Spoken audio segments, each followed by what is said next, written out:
how do you stop an auction when the seller is facing foreclosure? Last minute, guys.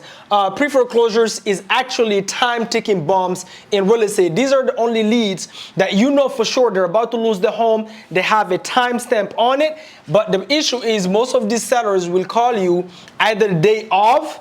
So today I'm going to ask you to stop all the auctions on all the files we work on, and you guys can go on transactmasters.com if you need any auction stop, any now we're local in Georgia, but anywhere in the states, right? Absolutely. But so today we're gonna go over the options that we actually use to stop it like last minute. If you guys start marketing to foreclosures, either you door knocking, we did a whole video explaining how we do that, so make sure you check those out.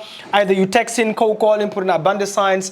Most of these homeowners, I can tell you guys this, it is absolutely not going to be easy, right? You're gonna have to persist, follow up. They're gonna ghost you, say they got it handled, Jesus is gonna save them, whatever. And then last minute, they call you, like, let's say, here in Georgia is what, every Tuesday the auctions? First Tuesday of the month. First Tuesday of the month. And then they call you at either Monday midnight, or text you. Exactly, midnight. Or Tuesday at like freaking 7 a.m. Yeah. Go, hey, now I'm ready, even though you've door knocked me 100 times, I told you to F off. You cold called me, I told you to F off. You texted me, I told you to F off. Now I'm ready for you guys to help me. And we're always there to help. So that's what we're gonna address today. How do you stop an auction last minute, last minute? So we're gonna go through a couple of options, and then we'll talk about, I'm gonna let you all talk about the last option typically we use. But so what is that first option typically when we talk to these homeowners to help them stop the auction? So the first one we go with is? So typically the first one we go with is the loan modification. We give the banks a call and see if this is even an option. Right. This is with the conventional loans and with the VA loans. Right. So loan modifications, guys, is basically detect the, so let's say the seller owes $50,000 behind. What the bank take it and put it in the back of the loan, right? That's the idea? That is not the idea. Okay, what's the idea? So with the loan modification, the only time they could put it in the back of the loan is if it's an FHA loan.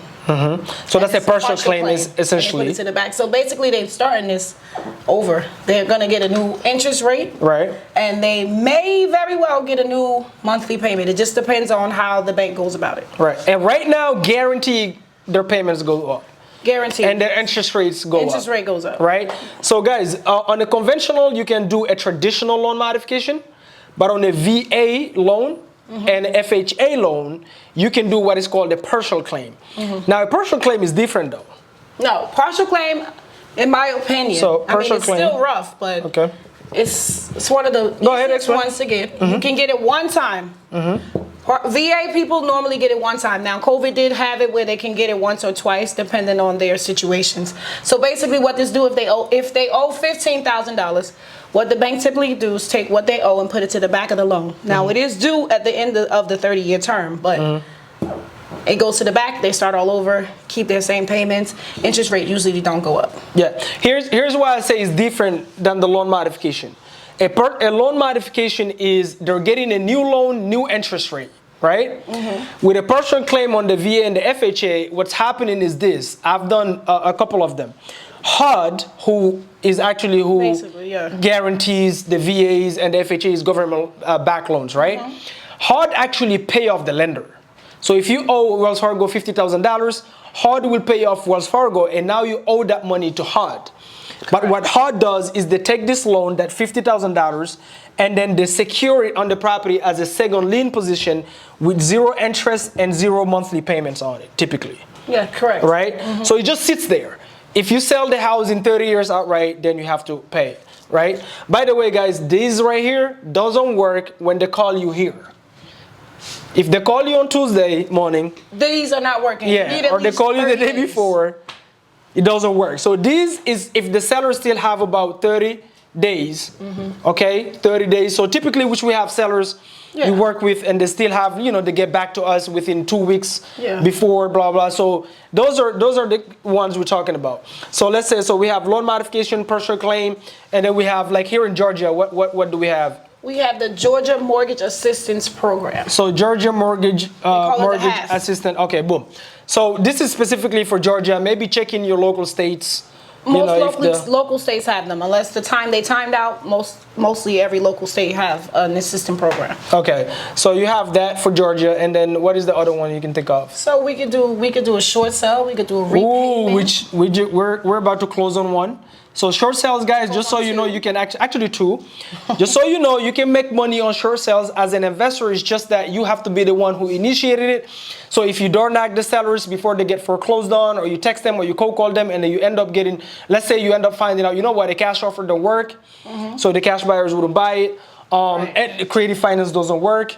Then you pivot into short sale where you can actually get paid really good money. One of them is going to be $65,000. The other one is how much? $20,000. $20,000.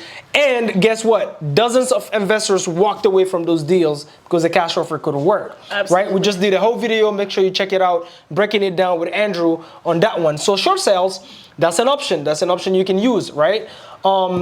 Here is what? This is the very last. This is the very last one.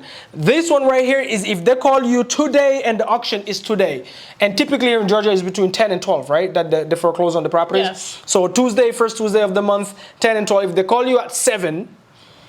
They better be to the courthouse at 8:30. Yeah. So sometimes what the homeowners does, guys, is they do what is called a bankruptcy. They file bankruptcy.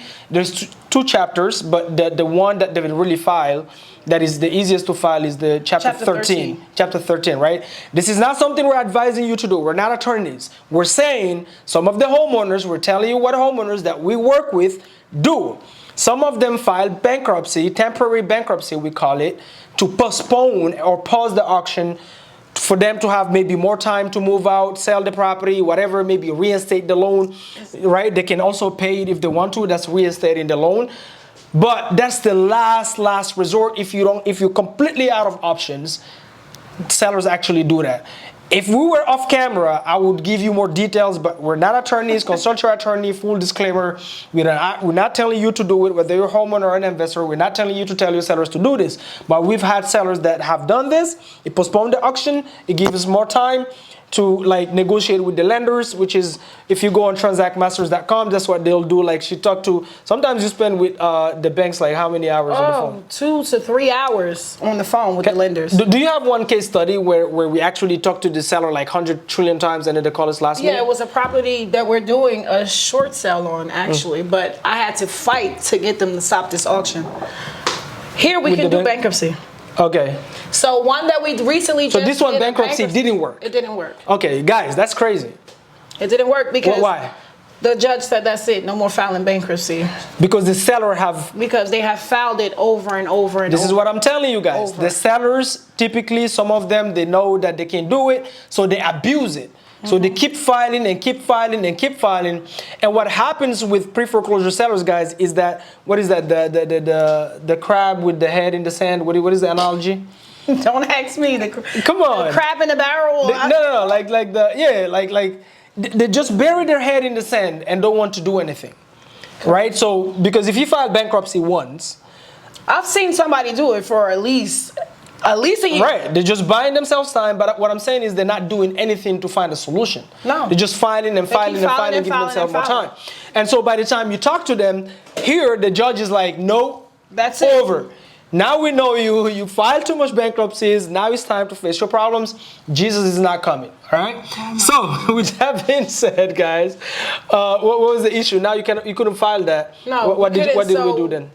Okay, so we had to do a short sale. This is the one where we can. Oh, this is the one we took a short sale. Do the short sale. Got it. Okay. So that's it, guys. It's endless hours on the phone with the banks. Endless. Yeah, and then guys, oftentimes I've done this in the past. I don't know if Shikol does this, but I don't deal with this anymore. But when you call the bank, typically you're also dealing with human beings. Some of them don't know what they're doing. No. Right? So it happened to me before where I hung up and then called back just to, because I want to talk to somebody who have a lot of experience, that worked with Wells Fargo for years, and they kind of care about people, right? Right. So sometimes I talk to somebody, I can tell either they knew or don't know what they're doing, or they have zero empathy, that somebody's losing their home. So I hang up and then call back hoping, because remember, you always land on somebody new if you hang up and call, right? Yeah, and most of the main time, when you first call, you get the customer service reps. They really don't know what they're doing. So you're looking to talk to make sure you speak to loss mitigation. Loss mitigations, guys. You're looking to talk to loss mitigations.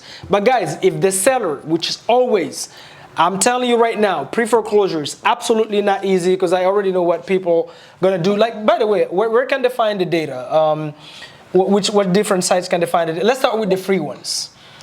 If you want to find all the information from top to bottom, you want to check out GeorgiaPublicNotice.com. That's if you're in Georgia, right? If you are Is there one that is nationwide? Another free one that you could use nationwide. In all of the states nationwide is the USA Legal Notice. USALegalNotice.com. And then you can go on auction.com. That's free too, right? Auction.com. Auction.com is free. And by the way, guys, Zillow.com is free. Yes. You can go on Zillow, and that's also free, right? So there is no excuse, but remember, the work is not pulling the data. Yeah, but there's another one. All you have to do is check out the attorney's websites. Ooh. If you check out the attorney's websites, they have a list of all the foreclosures that is going up for the month. Boom.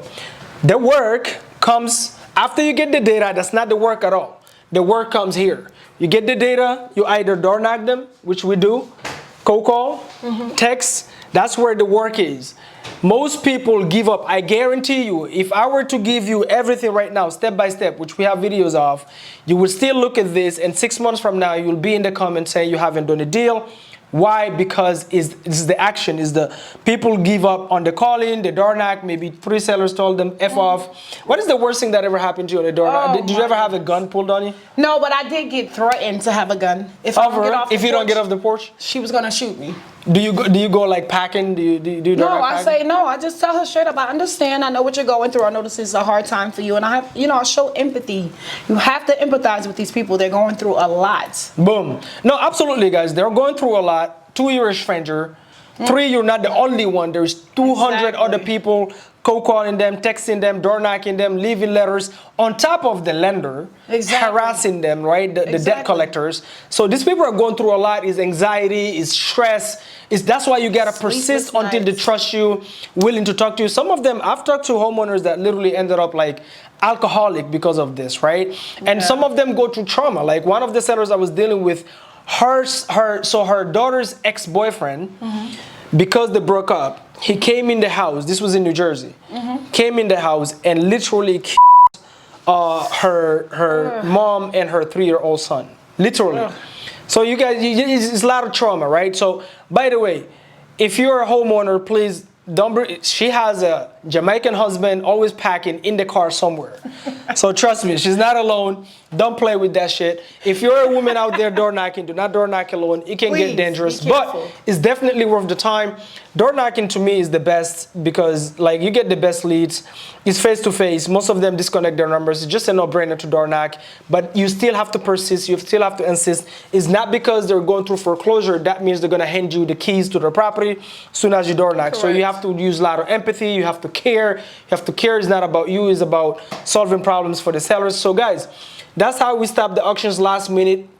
Typically the sellers, they do the bankruptcy option, which again, we're not advising you, but it is what it is. If they do it, what do we have to do before we close? So we have to get the bankruptcy dismissed before you can close. Yeah, we cannot close with the bankruptcy anyway. So it's a temporary bandage and we have to discharge it. Which is what is not a complicated process, right? So now we usually just walk the sellers through again. We're not advising them of anything, but we just walk them through how to do it.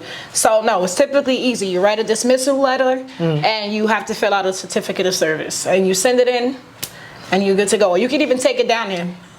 Boom, that's where TransactMasters.com comes into play, guys. We're typically too busy chasing the next contract. We don't deal with it. We let her deal with it. Plus, she's the bank whisperer. There's a lot of other strategies. We might do some series on like some of the things sometimes you have to do outside of the conventional ways to postpone auctions. People have no idea the amount of work that comes with it. And if you are somebody who's chasing these deals and you're doing the acquisitions, you're doing the thing, you're making the calls, you're door knocking, and you also want to like call the banks and negotiate these things, guys, you're absolutely leaving money on the table because you're spending too much time doing something you shouldn't be doing. So reach out to transactmasters.com. Leave a comment below. Let us know what your takeaway is. If you have more questions, then we can create another video answering your questions. And you can always book a consulting call, right, with Transact Masters, yes, if you're marketing to pre-foreclosures. But guys, make sure you check out the whole playlist of us also having conversation with the sellers, and we'll see you guys in the next video. What's the name of the channel? It is Pre-Foreclosure Duo. Yeah. We'll put the link in below. Yeah, we put the links in below. Is Pre-Foreclosure as in seller closer, okay? Closer. Duo, all right, guys? But we'll put all the links down here, and we'll see you guys in the next video. Until then, stay bold and be bold. Boom, boom, boom.